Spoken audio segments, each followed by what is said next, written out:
Para discorrer sobre o tema Plástico nos Mares, convidamos Alexander Turra, professor doutor titular do Instituto Oceanográfico da USP. Olá, Alexander, boa tarde. Um prazer estar aqui com vocês novamente nesse evento para falar dessa temática tão importante que vem crescendo em termos de internalização no mundo e especialmente no Brasil. É um prazer estar aqui.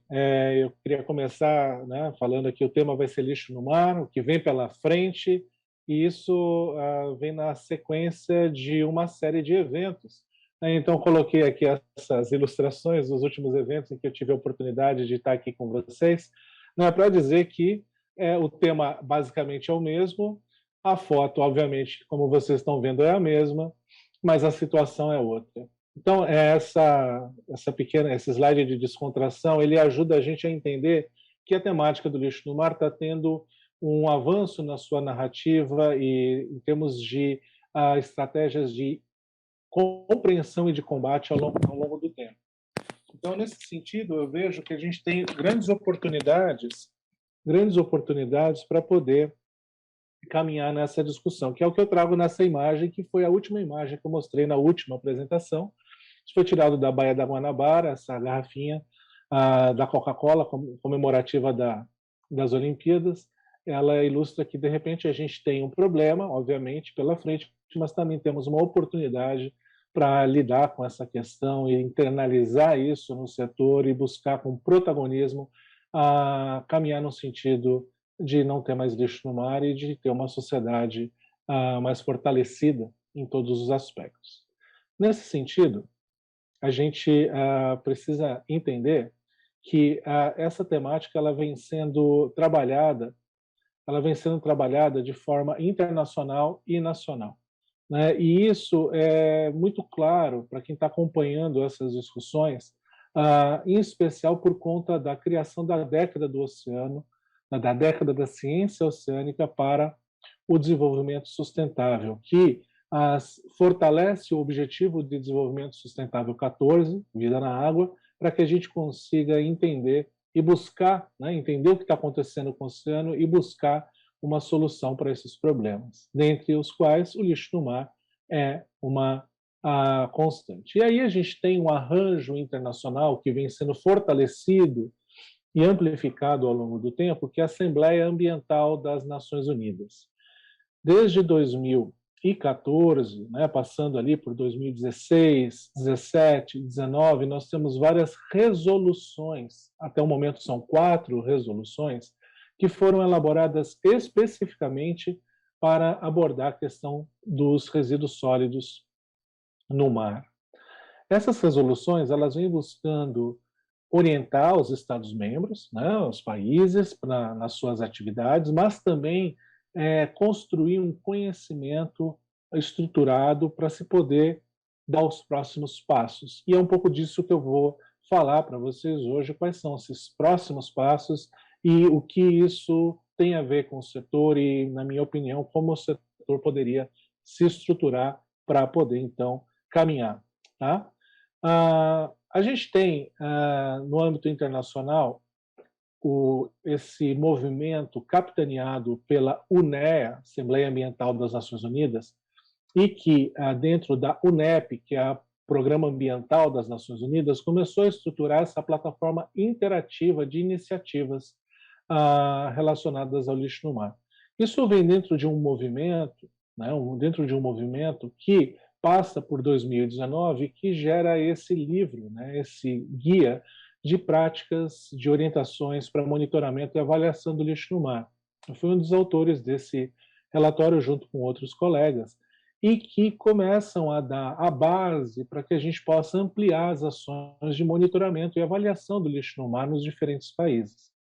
Não só avaliações, atividades de monitoramento, mas também atividades de combate a esse problema, elas foram mapeadas nessa plataforma chamada Plataforma Digital. E o Brasil, como vocês podem ver aqui, ele é o país que mais registros teve nessa plataforma. Isso foi um esforço muito grande que eu amplifiquei aqui no país com as os vários contatos que eu tenho estruturado pela universidade, junto com a iniciativa privada, o terceiro setor e os governos, para que a gente conseguisse ilustrar isso de uma forma um pouco mais evidente.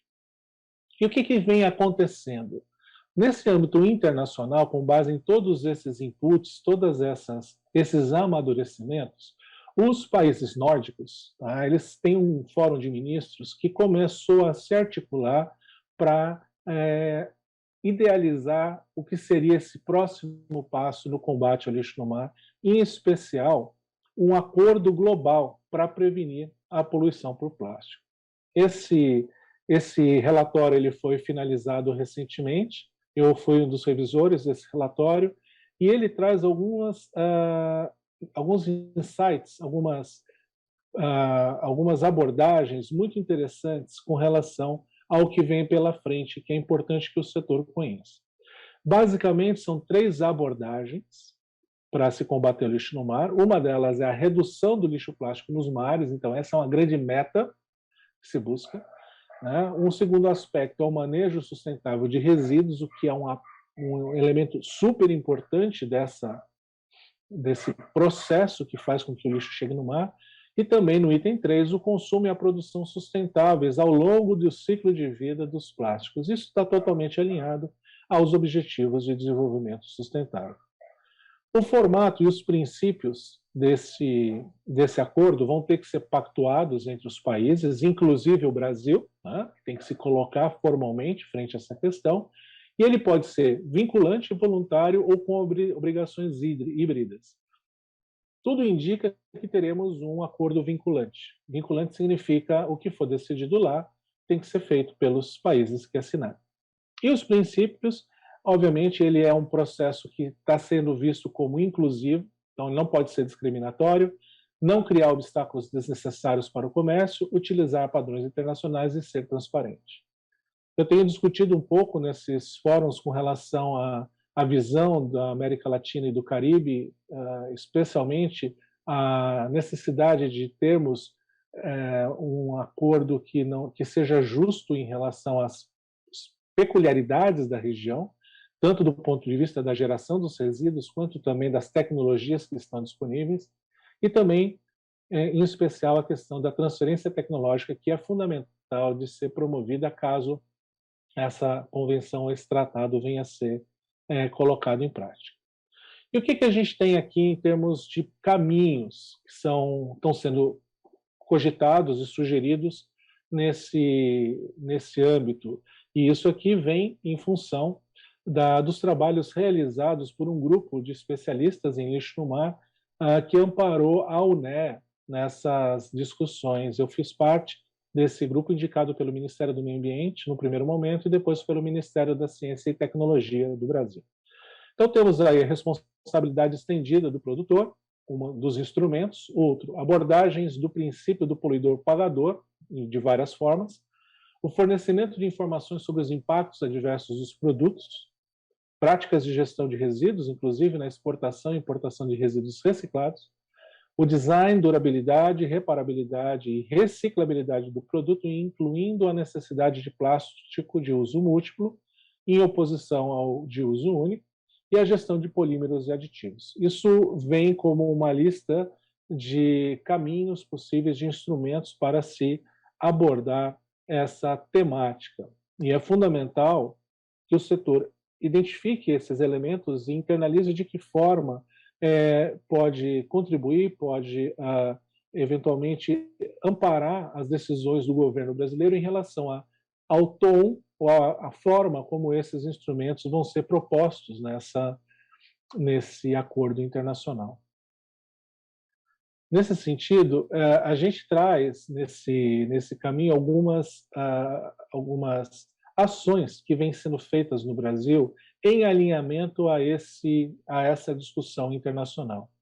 O Brasil, recentemente, em 2019, publica o seu Plano Nacional de Combate ao Lixo no Mar, que traz algumas diretrizes, inclusive a importância de se agregar atores de diferentes setores.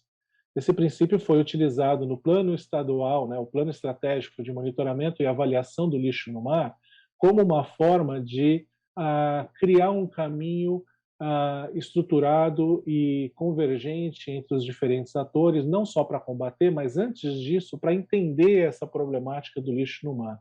Esse projeto foi financiado pela Embaixada da Noruega e realizado pela Secretaria de Infraestrutura e Meio Ambiente do Estado de São Paulo, em conjunto conosco, a Cátedra Unesco para a Sustentabilidade do Oceano, né, e o FUNBio. Então, essas iniciativas elas vêm trazer um processo de internalização desses caminhos em políticas públicas nacionais. Assim como no âmbito internacional se pretende formalizar esses caminhos, no âmbito nacional também. Então, o que a gente fez? Em dezembro de 2020 foi publicada a revisão do Plano Estadual de Resíduos Sólidos, aqui de São Paulo, com 5 metas focadas em lixo no mar. Uma com foco em petrechos de pesca, ou a pesca fantasma, estamos falando aí de redes e links, né? Atividade de pesca.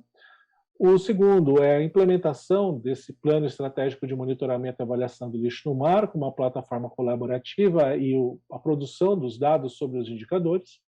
O terceiro é a inclusão da temática do lixo no mar em políticas públicas ambientais, como unidades de conservação ou Comitê de Bacias Hidrográficas, né? Então, trazendo essa temática com destaque para esses outros espaços de discussão.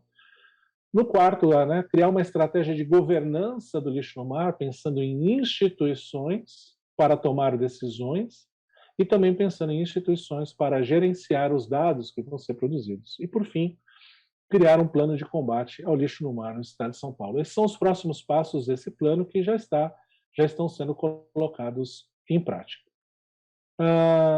Essa figura ela ilustra, ela resume a seção desse relatório que trouxe esses passos que estão indicados aqui, né, nesse eixo central, buscando o quê? Buscando um cenário em que a gente consiga realmente evitar esse tipo de contaminação, essa perda desses produtos para o ambiente. E com isso a gente tem 3 momentos, né, um de curto, um de médio e um de longo prazos, para serem buscados, né, o prazo de 25, 2030 e 2035.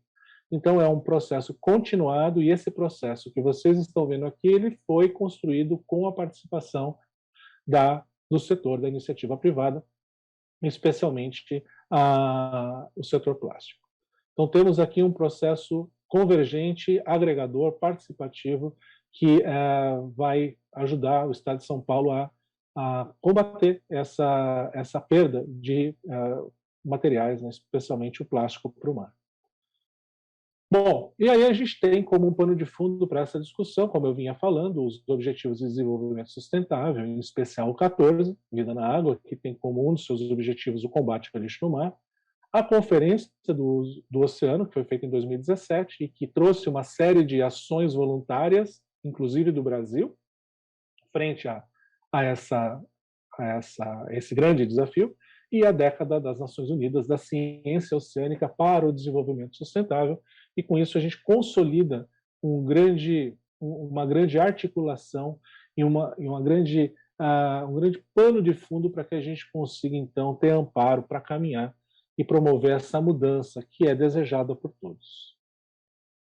Nesse sentido, a gente está buscando, nessa discussão, integrar o que a gente chama de ciência e sociedade, ou ciência e ação, ciência e políticas públicas.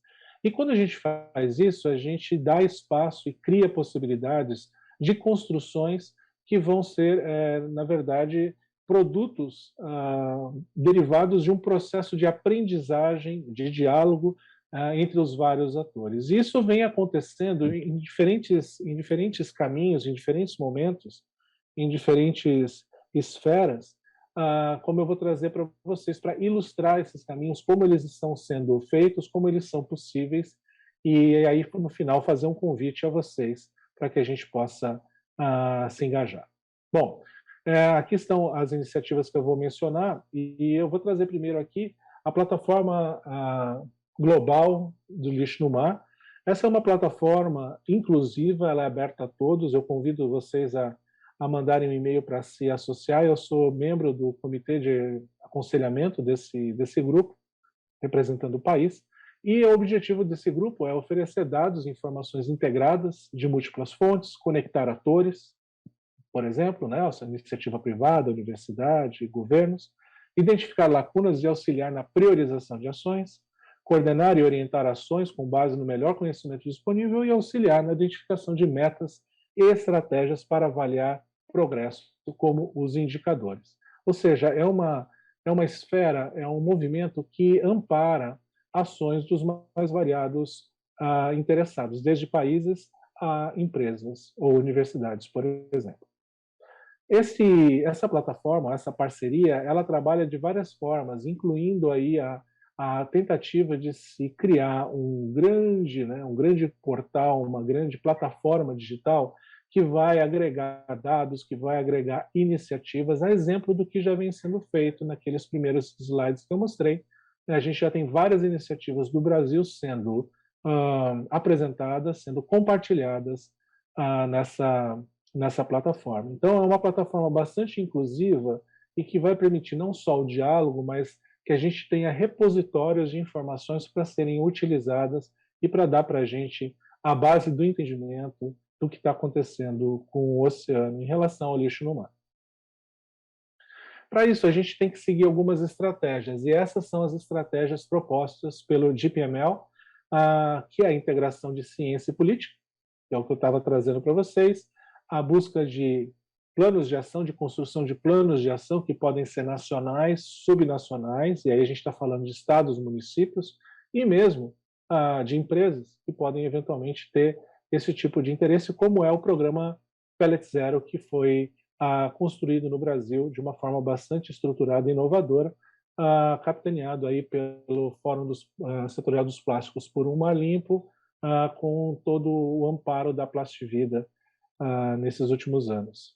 Aí temos que pensar em orientações metodológicas para padronização e harmonização, o financiamento, e esse é um ponto importante que a gente tem que identificar, né, formas de se fazer isso, e também permitir que esse movimento seja acessível a todos. Esses são os princípios do DeepML e eles têm guiado, de certa forma, a visão do Brasil, né, o Plano Nacional de Combate ao Lixo no Mar e também os planos, né, no caso é o plano estadual que eu mencionei para vocês. Então temos aí uma possibilidade muito grande de se mover, né, de andar, de conectar e de transformar.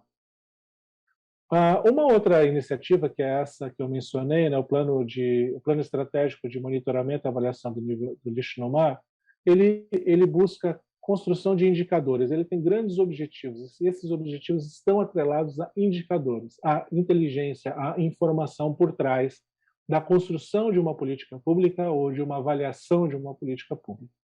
Então, o grande objetivo desse movimento, no qual muitos de vocês participaram, tivemos a criação de uma estratégia integrada e estruturada para diagnosticar o problema do lixo no mar, combinar conhecimento, engajamento e interação de atores-chave e estabelecer um canal participativo com comunicação entre ciência e gestão. Esse foi o objetivo desse projeto, que foi construído, né, como vocês podem ver aqui, num amplo diálogo, e muitos de vocês talvez se reconheçam nessas ilustrações, nessas fotos, né, é um amplo diálogo entre vários setores, e que levou à produção de reflexões muito objetivas em relação à conexão entre o lixo no mar e os temas de preocupação às políticas públicas, do inglês Policy Concerns.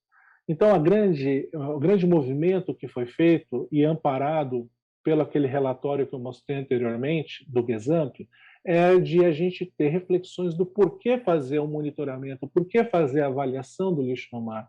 E aqui a gente trouxe 7 grandes preocupações que estão sendo, né, e que podem ser impactadas pelo lixo no mar, como o turismo, a segurança alimentar, a própria saúde humana, a navegação, a pesca e a aquicultura, o bem-estar animal e a biodiversidade. Com base nessas informações, um gestor público ele pode, então, identificar de que forma ele vai entender, de que forma ele vai ler e vai interpretar um determinado tipo de informação sobre o lixo no mar. Ou melhor, que tipo de estratégia de monitoramento deve ser feita para que esse tipo de informação possa ser produzida.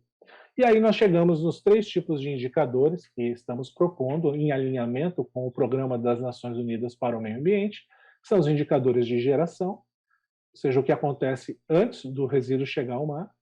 Então estamos falando de número de pessoas na cidade, estamos falando de consumo, estamos falando de gestão de resíduos, estamos falando de ocupação de áreas regulares, de pobreza. A gente está falando de uma série de coisas que estão alinhadas e que convergem para esse tipo de fenômeno que a gente está registrando.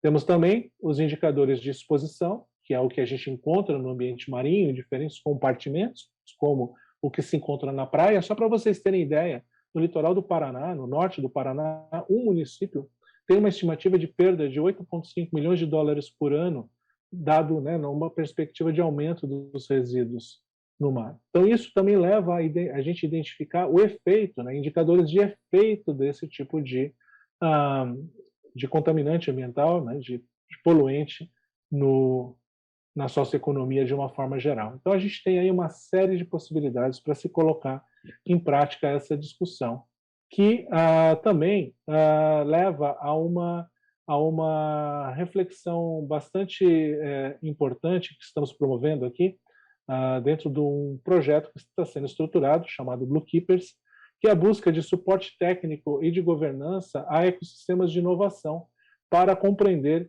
e combater o lixo no mar.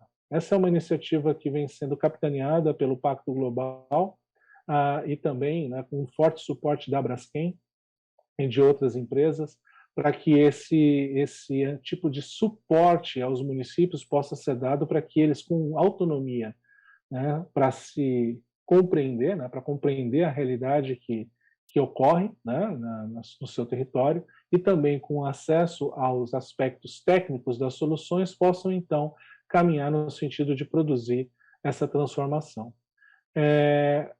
O Blue Keepers ele tem uma estratégia de atuação bastante interessante, com ações emergenciais, outras baseadas em diagnóstico, busca por soluções, o teste a prova do conceito, né, de se fazer um piloto, uma abordagem mais avaliativa para validação do processo, e depois o ganho de escala, com o conhecimento sendo um elemento transversal a todas essas frentes. Esse projeto é uma iniciativa muito estratégica para se promover esses caminhos. Eles estão detalhados aqui, né, com essa perspectiva de buscar, num primeiro momento, retirar resíduos que estão presentes no ambiente, por meio de barreiras, por exemplo, enquanto outras informações estão sendo produzidas nesse diagnóstico para que a gente possa casar esse diagnóstico com o levantamento de soluções e começar a colocar em prática em alguns municípios,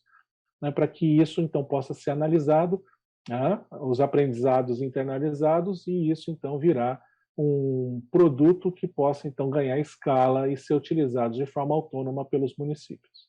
Essa é a perspectiva desse projeto, né? E por fim eu trago aqui um outro caminho, né, que é muito importante dentro desse diálogo todo, que pressupõe o diálogo, a comunicação, entender o lixo. Esse é o programa Entenda o Lixo, que vem sendo trazido, né, a público desde 2016 e que tem várias frentes, com vários tipos de atores, desde estudantes a professores, enfim, né, com vários tipos de abordagem, desde oficinas a palestras, a atividades em campo. Essa é uma iniciativa interessante porque ela busca fortalecer o entendimento da questão para que ela seja tratada não de forma superficial, e sim de forma aprofundada, a buscar exatamente os caminhos que têm que ser botados em prática, colocados em prática para a gente fazer essas mudanças que a gente precisa. E com isso a gente tem alguns elementos que materializam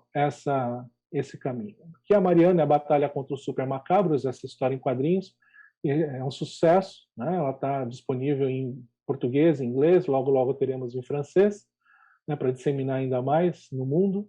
Temos o livro Lixo nos Mares, o Entendimento da Solução, que é uma das bases para esse curso de atualização para educadores, ou curso de formação continuada, né, para que a gente oferece com vários parceiros, incluindo aí a Plastivida, né, pela Universidade de São Paulo, um curso gratuito que teve 900 pessoas procurando nesse ano. O ano que vem a gente não vai ter limitação de vagas e poderemos ter aí uma quantidade grande de pessoas fazendo. E com isso a gente espera capacitar os professores, os educadores, para que a gente possa ter capilaridade nessas frentes. Para quê? Para que a gente construa a base, né, desse entendimento dessa questão, para que o país, né, considerando, né, não só a iniciativa privada, mas todos os setores possam se posicionar frente a essa nova realidade que está se colocando pelo Programa das Nações Unidas para o Meio Ambiente. E com isso a gente tem uma série de ações que são convertidas aqui nos sorrisos, né, que você pode ver nas pessoas, vocês podem ver, a gente tem aqui possibilidades fantásticas de construção, né, de uma nova visão sobre essa questão, uma visão realmente estratégica e estruturada. Então, a mensagem que eu queria trazer para vocês, considerando, né, o programa Pellet Zero, considerando aí o Fórum Setorial por um Mar Limpo, né, o PEMALME, o Entendo Lixo, né, a plataforma, a parceria global para o lixo marinho e o Blue Keepers, eu não sei por que o Blue Keepers não apareceu aqui, deveria estar aqui, é um chamamento para que vocês participem, para que vocês atuem nessa co-construção e para que vocês se integrem nesse movimento, nesses vários movimentos, amplificando essas ações, compartilhando as ações que vocês têm já feito, que são muitas, para que a gente consiga construir realmente esse grande caminho, né, para combater o problema do lixo no mar. E a mensagem que eu deixo no final é que, para a gente que não é resignado, né, não dá para a gente chegar e falar que dos males o menor. Para a gente, nada menos do que dos mares o melhor, e é isso que eu tenho percebido e vivenciado da relação que eu tenho tido com o setor nesses últimos quase 10 anos de construção conjunta, de uma visão proativa que está sendo amplificada para que a gente consiga promover essa mudança de forma a gente, né, ter de todo o possível, né, de ter um ambiente cada vez mais saudável aqui no Brasil e no mundo. Essa é a minha mensagem e estou à disposição para que a gente possa conversar um pouquinho.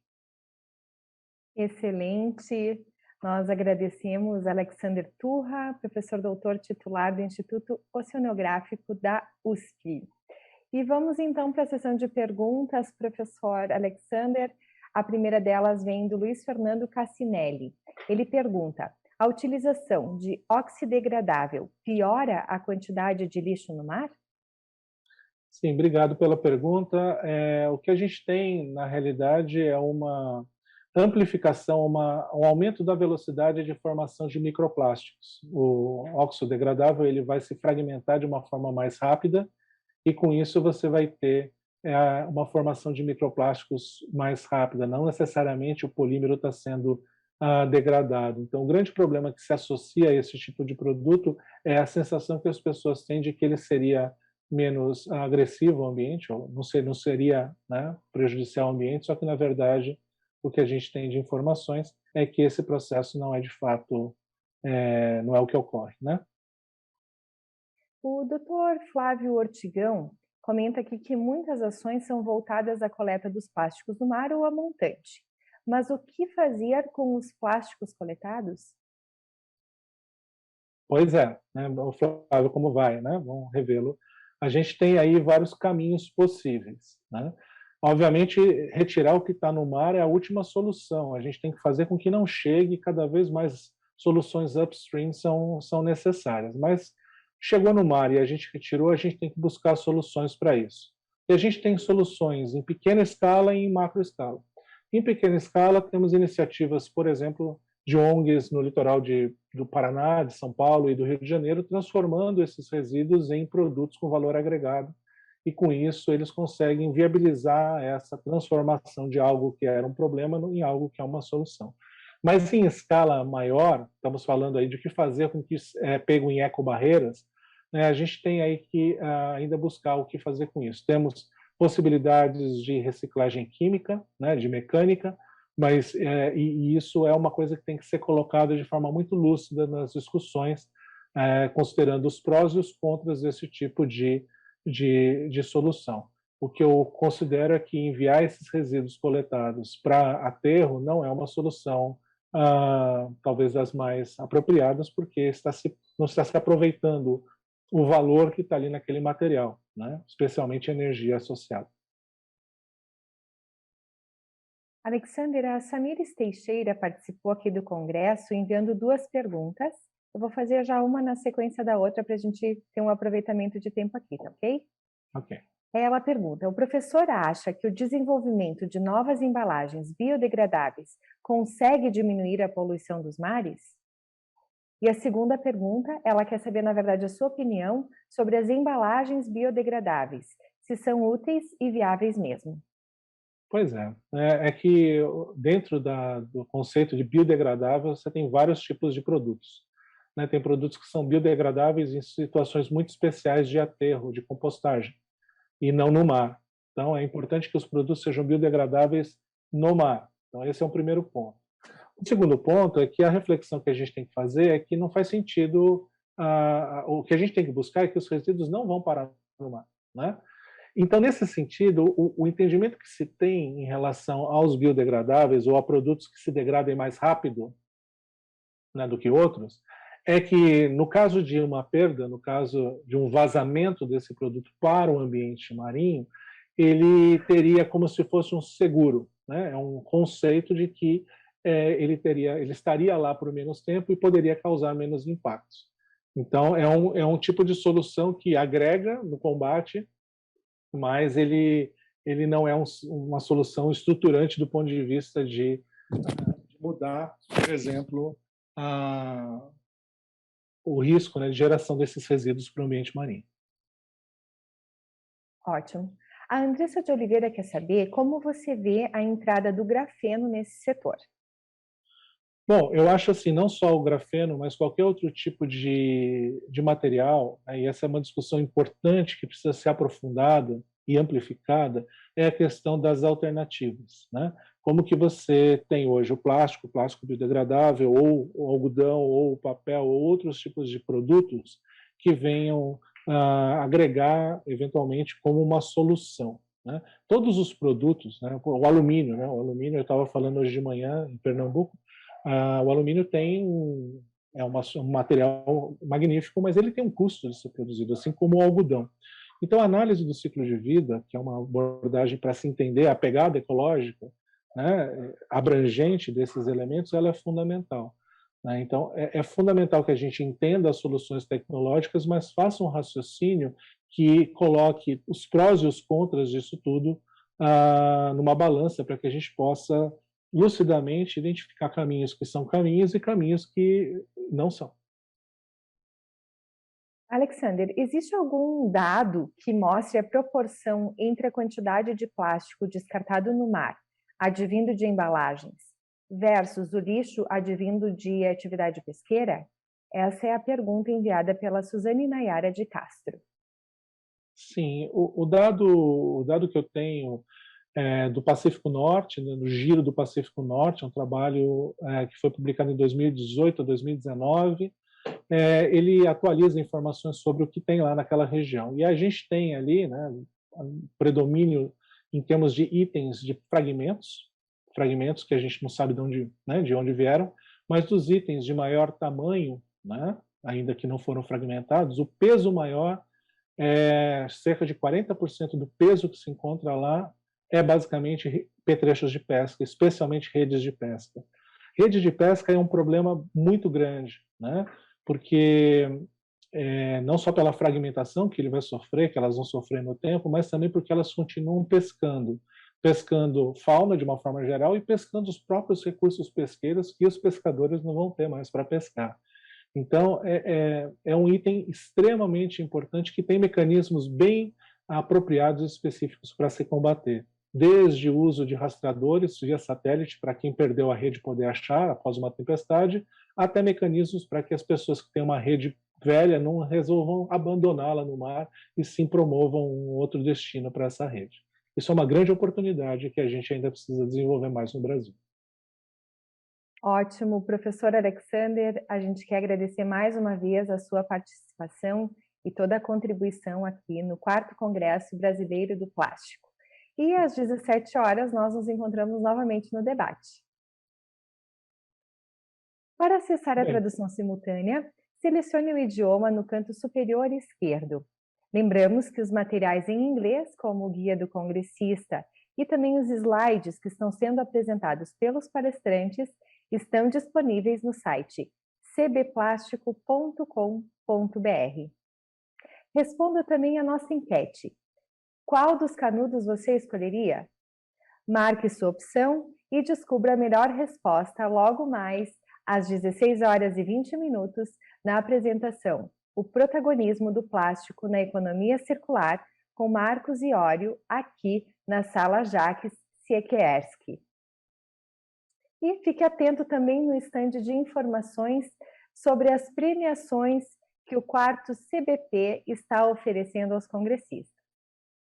Por fim, não esqueça de se inscrever no canal de YouTube do Congresso Brasileiro do Plástico e também nos siga nas mídias sociais, LinkedIn, Facebook e Instagram.